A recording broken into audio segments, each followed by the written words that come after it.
selamat datang kembali lagi di MMV Project. Jadi hari ini kita akan show off project baru saya mengenai mengcapture dari kamera SP32 kamera, kemudian menyimpannya di SD card secara sekuensial ya. Jadi nampaknya nanti akan naik, kemudian ya sampai disuruh berhenti. Oke, jadi pertama saya udah siapkan kodenya di sini di GitHub, linknya di bawah ya di komen pertama. Kemudian kalian download aja zipnya.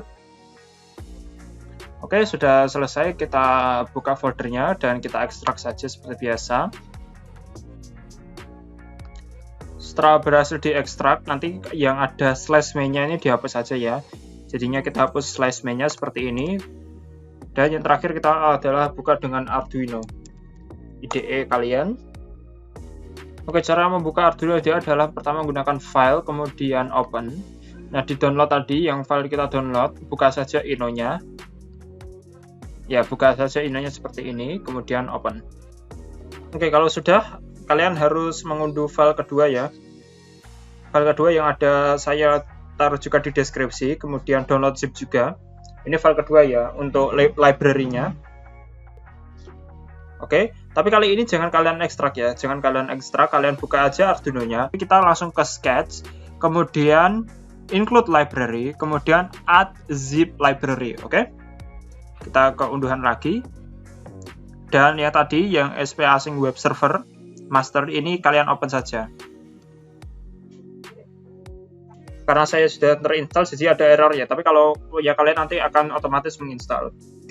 Oke, jadi di sini saya jelaskan sedikit mengenai kodenya. Jadi yang pertama adalah STMMC dan FS ini untuk setting di SD card-nya ya. Jadinya ini dua library ini untuk konfigurasi SD card-nya, kemudian SP async web server ini untuk website kedua kita, dimana website pertama kan nanti untuk website kamera web servernya. Nah, yang website 8000 ini, yang portnya 8000 ini nanti untuk kita edit di website sederhana kita sendiri. Jadi untuk start record atau stop record gitu. Kemudian report ini untuk memberikan report nanti di website kedua kita. Nah, kita juga udah ganti ke AI Tinker. Kalian kalau misal punya SP kamera model lainnya ya diubah sesuai punya kalian. Kemudian setelah itu saya tambahkan SSID AP, fungsinya ini untuk access point ya. Jadi nanti SP32-nya ngasih WiFi sendiri. Nah, ini SP32 kamera ini gara-gara saya tambahkan AP seperti ini. Kemudian is record sama is FPS ini untuk deteksi dia itu modenya lagi mode record atau enggak. FPS untuk ngecek FPS nanti. Last mile ini untuk record aja sih. Ini untuk ngitung FPS-nya nanti. Dan frame count itu untuk ngitung ini udah frame keberapa yang kita save. Oke. Kemudian berikutnya itu sama seperti ya seperti default-nya web server. Kemudian di sini kita mulai SD card. Dicek ada SD card-nya apa enggak. Ini juga sama untuk tapi ngecek tipenya bener apa enggak. Setelah itu ada soft AP. Soft AP ini untuk ya tadi memulai WiFi SP32 kameranya. Kemudian ini ada web server kedua. Jadi ini yang jalan di port 8000 ya. Jadi website ini adalah website semua website yang jalan di port 8000. Nanti ada start server, ada start record, ada stop record, ada FPS dan ada stop FPS. Itu semuanya di port 8000 dijalankan di sini. Kemudian yang terakhir adalah server begin, ini untuk server yang 8000 tadi. Oke, loopnya dikit aja, cuma ngecek ini lagi mode record apa enggak. Kemudian yang ngecek FPS ini misalnya itu FPS maksimum yang bisa kamu dapetin dari sensor kamera ini ya. Jadinya misalnya itu sensor ini tuh yang OV2640 kalau nggak salah itu bisa resolusi maksimal yaitu 1600 kali 1200, itu maksimalnya bisa 12,5 fps ya, 12,5 fps. Itu kalau kalian bikin kodenya itu super efisien ya. Tentu saja kalau di real world dunia asli kode itu nggak mungkin efisien, jadi secara realistis kalian cuma mungkin dapat 3 fps saja udah bagus. Lanjut di record. Jadi untuk meng-capture gambar dari ESP32 ini kemudian save sebagai JPG itu lumayan mudah ya. Secara defaultnya ini di ESP web server itu udah dikompres dulu ke JPG. Jadinya kita itu tinggal nge-save hasil frame buffernya. Oke, di sini kalian bisa lihat ini untuk ngecek berapa fps. Jadi milis itu berapa milisekon sejak SP32 itu dihidupin. Kemudian kamera FB, nah ini kamera FB itu untuk frame buffer ya. Jadi awalnya kita isi frame buffernya itu kosong. Setelah kosong itu langsung kita isi ya. Jadinya FB-nya awalnya 0, FB-nya 0, kita langsung isi dengan mengambil dari frame buffernya SP32 kamera ini. Oke, kemudian kalau frame buffernya itu kosong, masih udah diambil nih, kan ini udah diambil. Nah, misalnya kosong itu kita suruh untuk ulang lagi sampai bisa. Biasanya itu kalau misal kalian dapat error kamera capture fail, coba aja kalian reset. Kalau saya itu kadang gitu ya, error kamera capture fail, tapi setelah saya reset udah bisa aman. Kemudian picture number plus ini untuk nambah filenya secara sekuensial.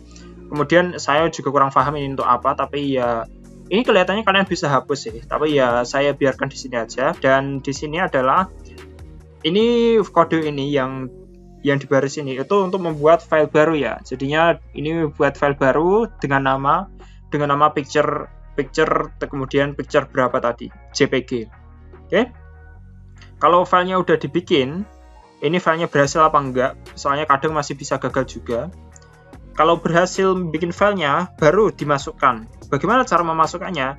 Jadinya file write, jadinya file yang ini tadi, itu ditulis di dalam file tersebut, dikasih frame buffer dan frame buffer length. Oke? Apa artinya? Frame FB buff, kalian mau masukin data dari frame buffer ke dalam SD card-nya. Kemudian FB length artinya itu kalian mau masukin data frame buffer itu sepanjang berapa byte atau berapa bit ya, aku lupa makanya bit apa byte. Jadi yang ini itu panjang data. FB length itu artinya panjang data. Kemudian FB buff itu data sebenarnya yang dimasukkan ke SD card-nya. Jadinya kita perlu data data aslinya FB buff. Kemudian panjang datanya itu berapa? Soalnya alokasi memori di sini itu penting ya.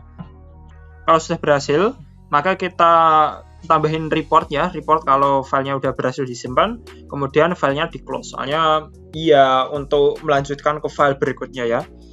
Dan ini untuk ngecek FPS aja. Kemudian ini yang penting juga adalah kita mereturn frame buffernya. Soalnya kalau kita tidak return, maka dia itu frame buffernya itu dikira masih proses yang perlu, sehingga dia tuh nggak bisa moto frame berikutnya. Oke? Mungkin itu aja, kita coba demonstrasinya. Oke, kemudian kita flash seperti biasa ya. Kalau kalian menggunakan USB TTL, ya gunakan USB TTL seperti ini wire-nya. Tapi karena saya tidak punya USB TTL, maka saya menggunakan Arduino Uno. Nah, di Arduino Uno ini ada cara berbeda dikit, yaitu di Arduino Uno-nya kalian lakukan sambungkan pin reset dan pin ground. Kemudian setelah kalian sambungkan seperti itu, kalian sambungkan RX dan TX nya sama ke RX dan TX di ESP32 ya, kurang lebih seperti ini. Jadinya RX dan TX di sini sama dengan RX dan TX di sini. Oke, setelah itu kita lakukan short antara GPIO 0 dan ground. Dan kemudian di saat yang bersamaan kita pencet reset. Oke.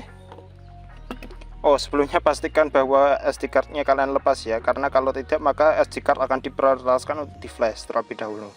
Oke, kita coba reset lagi. Sekarang tanpa kartu SD. Dan oke, sudah siap di flash. Lalu kita akan lakukan flash sebentar. Oke, bisa kalian lihat bahwa websitenya itu masih jalan ya. Kita coba start stream, apakah bisa? Ya, start streamnya masih bisa ya. Nggak mungkin saya ingin gedein ke resolusi maksimal. Kita stop stream. Nah, kita seperti tadi yang saya bilang bahwa kita mau mulai record itu di 8000, di port 8000. Jadi titik 2 8000 tambahkan di depan IP kalian. Nah, di sini ada cek FPS ya. Oke, kita lihat cek FPS. Nah, seperti yang saya bilang lagi, di resolusi maksimal ya, dia tuh bisa merekam sampai 12,5 FPS ya. Itu adalah perfect scenario. Tapi tentu saja karena limitasi di SD card ini, kita coba stop FPS dulu. Dan kita coba start record. Oke? Dapat dilihat bahwa recordnya sudah dimulai. Dan picture-nya itu bertambah. Dan ini websitenya juga refresh secara otomatis ya, setiap 2 detik kalau nggak salah. Dan nanti kalian bisa cabut SD card-nya, kemudian kalian taruh di editor video untuk melihat hasilnya gitu, mungkin jadi bentuk video. Dan ini adalah contoh salah satu video timelapse yang saya rekam. Ini videonya agak pendek karena baterai saya habis pas ngerekam ini. Jadi ya, ini contohnya.